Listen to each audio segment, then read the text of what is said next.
Kolkata police এবং West Bengal পুলিশের জন্য রিজনিং কিন্তু খুবই গুরুত্বপূর্ণ। এখানে রিজনিং আর অঙ্ক যে ঠিকঠাক করে সমাধান করতে পারবে তার কিন্তু মেরিট লিস্টের নাম অবধারিত থাকবেই। যে যে পরীক্ষার্থী রিজনিং এবং অঙ্ক সমাধান করতে পারবে একদম ঠিকঠাক, অর্থাৎ কমপ্লিটলি রিজনিং এবং কমপ্লিটলি অঙ্ক যে সমাধান করতে পারবে, মেরিট লিস্টের নাম তার কিন্তু আগে চলে আসবে। আপনারা যারা ওয়েস্ট বেঙ্গল পুলিশ এবং কলকাতা পুলিশ পরীক্ষা দিচ্ছেন তাদের জন্য কিন্তু আমি বারবার এই কথাটা আপনাদের বলে রাখি। সেজন্য আর এডুকেশন স্কুলের পক্ষ থেকে নিয়মিত অঙ্ক এবং রিজনিং ক্লাস কিন্তু আপনাদের দেওয়া হয়। তো আজকের ক্লাসে আমরা রিজনিংটা সমাধান করব খুব সহজে। অ্যাকচুয়াল রিজনিং কী জিনিস? অ্যাকচুয়াল রিজনিং হচ্ছে, রিজনিং মানে আপনার সিক্স সেন্সের জোর কতটা, আপনার সিক্স সেন্সের জোর কতটা এটাই কিন্তু দেখে। আপনার যত সিক্স সেন্স ভালো হবে রিজনিং আপনার তত ভালো হবে। আপনি শুধু টার্গেট রাখবেন একটাই, আপনার রিজনিং দেখেই আপনাকে ঠিক করতে হবে এক্সামিনার তথা প্রশ্নকর্তা কীভাবে প্রশ্নটা করেছে আপনার সিক্স সেন্সের জোর দিয়ে সেটাকে ধরতে হবে। তবেই কিন্তু আপনার সিক্স সেন্সটা ঠিকঠাক কাজ করবে। সিক্স সেন্স যার যত ভালো তার রিজনিং তত ভালো সমাধান হবে। তো অঙ্ক এবং রিজনিংয়ে যদি আপনি ফুলফিল নাম্বার পান তাহলে মেরিট লিস্টে আপনার নাম আটকাতে পারবে না। তো চলে আসুন, আজকে রিজনিং আমরা করব। আজকে রিজনিংয়ের যে প্র্যাকটিস সেট এতে কিন্তু 40টা রিজনিং আছে। এই রিজনিং প্র্যাকটিস সেট থেকে আমরা 40টা রিজনিং কমপ্লিট করব। তো চলুন আজকে রিজনিং শুরু করা যাক। তবে এইরকম রিজনিংয়ের ক্লাস পেতে, এছাড়াও যদি আপনি আমাদের দেওয়া অঙ্কের বিভিন্ন রকম প্র্যাকটিস সেট এবং অঙ্কের ক্লাস যদি আপনি পেতে চান তাহলে অবশ্যই আপনাকে ফোন করতে হবে। এছাড়া আপনি যদি ওয়েস্ট বেঙ্গল পুলিশ এবং কলকাতা পুলিশে এক চান্সে একবারেই আপনি কিভাবে পাস করবেন এর বিভিন্ন রকম টিপস ট্রিক্স যদি আপনি চান তাহলে আপনি ফোন করবেন এই নাম্বারে। ফোন নাম্বার হচ্ছে 8539 82 506। এই নাম্বারে আপনি ফোন করবেন রাত 10টা থেকে 11টা এর মধ্যে আপনি ফোন করবেন। রাত 10টা থেকে 11টার মধ্যে আপনি ফোন করবেন, তাহলেই সরাসরি আপনার সঙ্গে কথা হবে। এছাড়াও যদি আপনি হোয়াটসঅ্যাপ করতে চান তাহলে দিনের যে কোনো সময় আপনি হোয়াটসঅ্যাপ করতে পারেন, ভয় করবেন না বন্ধু। আপনি সরাসরি ডায়াল করুন এই নাম্বারে। ডায়াল করার পরে আপনার রিসিভ হবে এবং রিসিভের পরে আপনার সঙ্গে কথা হবে। তো চলুন আজকে রিজনিং শুরু করা যাক। প্রথম একের দাগের প্রশ্ন আছে, দেখুন এখানে বলছে নিচের কোনটি বাকিগুলো থেকে আলাদা বাছুন। অর্থাৎ একের দাগে যেটা আছে প্রশ্ন, এ অপশানে আছে পেন, মার্কার, আর আছে পেন্সিল, আর আছে ঝর্ণা পেন। তো এখানে আপনার কি হবে? এর মধ্যে দেখুন এর মধ্যে কোনটি আলাদা রকম সব জিনিস দিয়ে লেখা যায়। তো দেখুন এখানে পেন, মার্কার এবং ঝর্ণা পেন এগুলো কিন্তু তরল পদার্থের সঙ্গে সম্পর্কিত, অর্থাৎ মানে তরল কালি হতে পারে, কিন্তু একমাত্র পেন্সিল, এই যে পেন্সিল আছে এই পেন্সিলটা কিন্তু এটা ভিন্ন। এগুলো সব জলের সাথে সম্পর্কিত, আর এটা পেন্সিলটা কিন্তু ভিন্ন, অর্থাৎ সিদ্ধাগ হবে এর সঠিক উত্তর। আশা করি আপনারা বুঝতে পেরেছেন। আমরা চলে যাব দুয়ের দাগের প্রশ্নে। দুয়ের দাগের প্রশ্ন আছে ভাগ্নি, ভাগনা, ছেলে, ভাই। তো দেখুন এর মধ্যে কোনটি আপনার আলাদা। এই ভাগ্নি এই কথাটার অর্থ হচ্ছে মেয়েদেরকে কিন্তু ভাগ্নি বলা হয়। অর্থাৎ কারোর যদি কারোর বোনের মেয়ে থাকতে পারে, কারোর দিদির মেয়ে থাকতে পারে। তো দিদি বা বোনের মেয়েরা যদি দিদি বা বোনের ভাইকে মামা বলে ডাকে, তাহলে মামা কিন্তু কাউকে যদি চেনায় তাহলে বলবে ও আমার ভাগ্নি। তো এই ভাগ্নি এই কথাটা মেয়েদের ক্ষেত্রে বোঝায়, আর ছেলে হলে হয় ভাগনা। তো দেখুন এখানে আছে ভাগনা, ছেলে, ভাই, অর্থাৎ এইখান থেকে এই পর্যন্ত কিন্তু ছেলেদের মধ্যে সম্পর্ক। আশা করি আপনারা বুঝতে পেরেছেন। মনে হবে যে এই রিজনিংগুলো সহজ, কিন্তু আদৌ না। রিজনিংগুলো ভাই আপনার অত সহজ নয়।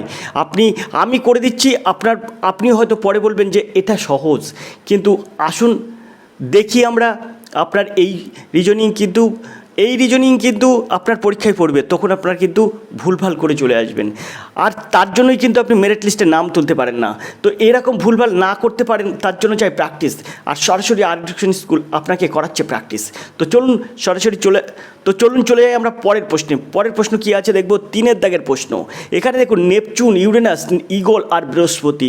তো এর মধ্যে আপনার কোনটি সঠিক হবে, মানে আপনার এর মধ্যে ভিন্ন, অর্থাৎ এখানে দেখেছেন 1 থেকে 10 পর্যন্ত নিচের কোনটি বাকিগুলোর থেকে আলাদা বাছুন, অর্থাৎ ভিন্ন আছে কোনটি। এখানে নেপচুন, ইউরেনাস আর বৃহস্পতি এগুলো সব কিন্তু গ্রহ। আমাদের 9টি গ্রহ, এই 9টি গ্রহের মধ্যে কিন্তু এগুলো এই নেপচুন, ইউরেনাস এবং বৃহস্পতি একটা গ্রহ। তার মধ্যে ঈগল কিন্তু কোনো গ্রহ পর্যায়ে পড়ে না। ঈগল কি হয়, ঈগল একটা পাখির নাম বোঝায়, অর্থাৎ সিদ্ধাগ হবে কিন্তু এর সঠিক উত্তর। আশা করি আপনারা বুঝতে পেরেছেন। আমরা চলে যাব পরের প্রশ্নে। পরের প্রশ্ন দেখব কি আছে, 4 দাগের প্রশ্ন আছে দেখুন, ডি সমান 81, এমসি সমান 215, এলডি সমান 256, ইজি সমান 144। তো আমরা এই প্রশ্নটা সমাধান করব কি করে। আপনি হয়তো ভাবছেন প্রশ্নগুলো ইজি, হ্যাঁ আপনি হয়তো ভাবছেন প্রশ্নগুলো ইজি, কিন্তু প্রশ্নগুলো কিন্তু ইজি নয়। এখানে যে ডিই সমান 81 আছে, আপনি কোনোভাবেই খুঁজে পাবেন না ডি সমান 81 কীভাবে হলো। তো এখানে আপনাকে সেটাই আমরা দেখাবো, ডি সমান কীভাবে 81 হলো। তো চলুন চলে যাই ডির মানটা বার করি। তো A B C D, D মানে কত 4, ডির মান হচ্ছে 4, আর হচ্ছে ইর মান হচ্ছে 5। তো 4 আর 5 যদি আমরা যোগ করি তাহলে হয়ে যায় 9, আর 9-এর স্কোয়ার করলে হয়ে যায় 81। ঠিক এম এবং সি, বির অপশান আছে যে এম সি, এটা সমান আছে 215। তাহলে এম এর মান কত, এম এর মান আছে আপনার 13।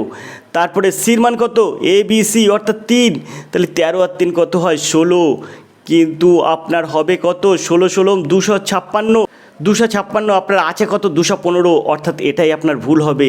আর এলডি এবং ইজি এগুলো সব আপনার মান বসিয়ে যোগ করে তাকে স্কোয়ার করবেন, দেখবেন সব কিন্তু ঠিক হয়ে যাবে। শুধু একমাত্র ঠিক হচ্ছে না বিদ্যাগ, তাই এখানে আপনার বিদ্যাগ হবে এর সঠিক উত্তর। 256 এর সঠিক উত্তর হবে, কিন্তু আছে 215। আশা করি আপনারা বুঝতে পেরেছেন। আমরা চলে যাবো পরের প্রশ্নে। পরের প্রশ্ন দেখব কি আছে, তার জন্য প্রশ্নটা আমরা একটু উপরের দিকে তুলব। তো আমরা সরাসরি চলে যাবো 5 দাগের প্রশ্নে। 5 দাগের প্রশ্নটা কি আছে দেখব, এমপিওএন, এখানে আছে ডিজিইএফ, এখানে আছে এনওপিকিউ আর এসভিডাব্লিউটি। তো এখানে আমরা কিভাবে এটাকে সহজেই সমাধান করব, এখানে কেমন ধরনের প্রশ্ন আমরা সমাধান করতে পারি দেখুন। এখানে দেখুন এম এর পরে এন হয়, ও হয় পি। তো এখানে এম এন ও পি, এখানে দেখতে পাচ্ছেন এম, তারপরে এন, তারপরে ও, তারপরে পি। ঠিক এইভাবেতে ডির পরে ইর পরে এফ, তারপরে জি। তারপরে দেখুন এখানে এনের পরে ও, তারপরে দেখুন পি কিউ, এনওপিকিউ, বুঝতে পাচ্ছেন। তারপরে আপনি দেখুন এসের পরে কিন্তু আপনার আছে টির পরে কি হবে, STUV হতে হবে, কিন্তু আছে এখানে কি WV, অর্থাৎ এই দিদাগটা কিন্তু আপনার এখানে ভুল আছে। আশা করি আপনারা বুঝতে পেরেছেন, আপনাদের বুঝতে কোনো অসুবিধা হলো না। এখানে কিন্তু দিদাগটা ভুল হচ্ছে, তাই আপনার বলতে হবে যে বিকল্প কোনটি সঠিক নয়, এটা হচ্ছে দিদাগ হবে সঠিক উত্তর। এখানে কিন্তু এটাই বিকল্প আছে, আর এগুলো কিন্তু একই রকম আছে। আশা করি আপনারা বুঝতে পেরেছেন। এত সময় প্রশ্ন দেখে আপনাকে মনে হচ্ছে যে এত সময় ধরে যে প্রশ্নগুলো আমি সমাধান করছি দেখে আপনার মনেই হতে পারে যে সহজ, খুবই সহজ রিজনিং, খুবই সহজ, এগুলো আমি পারতাম, সবার কিন্তু মনে হয়। আর আমি যখন অঙ্ক বা রিজনিং করে দেওয়ার পরে আপনাদের কিন্তু মনে আসে যে হ্যাঁ এ তো সহজ, আমি পারতাম। কিন্তু আপনি এরকম রিজনিং থাকবে আপনি পারবেন না বন্ধু, পারবেন না। আচ্ছা ঠিক আছে, আপনি যখন বলছেন হ্যাঁ পারবো, তাহলে আপনি 6 দাগটা করবেন। 6 দাগটা আপনাদের জন্য রাখলাম।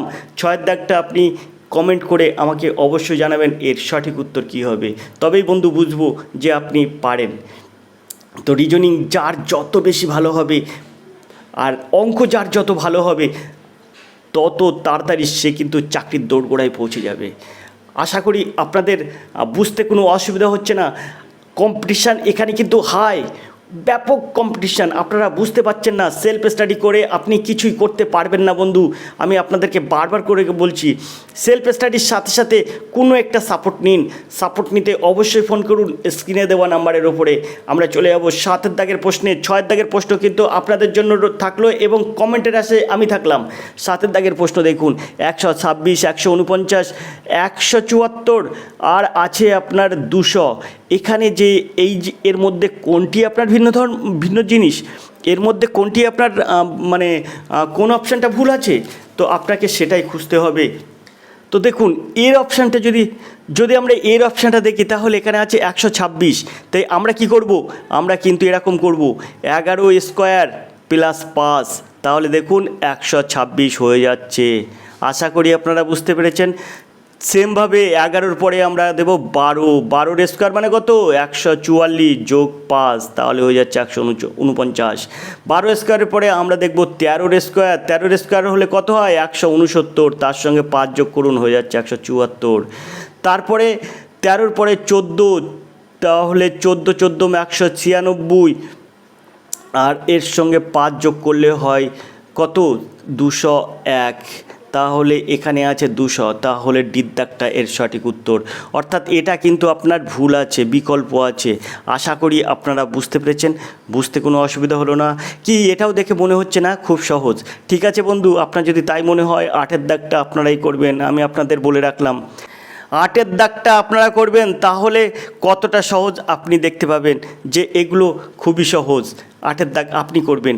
আমি চলে যাব 9-এর দাগের প্রশ্নে। আমরা এবার 9-এর দাগের প্রশ্ন দেখব। 9-এর দাগের প্রশ্ন কোন অপশানটা এখানে ভুল আছে। এখানে দেখুন এরপরে এখানে বি, আর এখানে দেখুন NOP, অর্থাৎ এখানে কিন্তু 1+ হয়ে গেল +1, অর্থাৎ NOP, ও কিন্তু নেই এখানে, পি। এবার আমরা এখানে চলে যাব, সির পরে আছে ডি, CD, এখানে আছে কিন্তু PQ, এখানে হবে, এখানে NOP হচ্ছে কিন্তু একটা আপনার একটা ওয়ার্ড কিন্তু বাদ যাচ্ছে, অর্থাৎ 1+ কিন্তু তারপরে কিন্তু পি আসছে। এখানে দেখুন CD, ঠিক আছে, এখানে PQ। আচ্ছা ঠিক আছে, আমরা এখানে দেখি এখানে তারপরটা কি আছে, এফের পরে জি, FG, ঠিক আছে, এসের পরে টি, অর্থাৎ এটাও ঠিক আছে, এটাও ঠিক আছে, মানে এটার সঙ্গে এটা মিল আছে, অর্থাৎ দুটো যখন মিল আছে তাহলে এটাই সম্ভবত ভুল হতে পারে। আচ্ছা আমরা এখানে দেখি আয়ের পরে জে, ঠিক আছে, IJ, এখানে ভির পরে হয় ডাব্লু, তো দেখুন সব ঠিক আছে, অর্থাৎ এই তিনটি কিন্তু ঠিক আছে, এই তিনটি ঠিক আছে, ঠিক নেই কিন্তু এটা, তো সঠিক উত্তর হবে কিন্তু এটা। আশা করি আপনারা বুঝতে পেরেছেন। ANBP এটাই কিন্তু সঠিক উত্তর, অর্থাৎ এর দাগ হবে সঠিক উত্তর। 9-এর দাগের এর দাগ হবে সঠিক উত্তর। আমি চলে যাবো 10-এর দাগের প্রশ্নে। প্রশ্ন আছে 52 142, 36 126, 78 168, 58 184। তো এখানে 10-এর দাগের সঠিক উত্তরটা কি হবে আপনার? তো এখানে আপনি সরাসরি কি করবেন, এখানে আপনি দেখুন এর ডিস্টেন্সটা দেখব, 142 থেকে 52 বাদ দেবো, তাহলে কত হয় 142 থেকে 52টা বাদ দিলে হয় কিন্তু 0, 5 আর হলো 14, 90, এখানে 90 হয় কিন্তু। এখানে দেখুন এখানে এটার ডিস্টেন্স কত হবে 6 কিলোমিটার, 0, 3 আর কত হলে 12, 3 আর 9 হলে 12, অর্থাৎ 90 হয়ে যাচ্ছে এখানেও।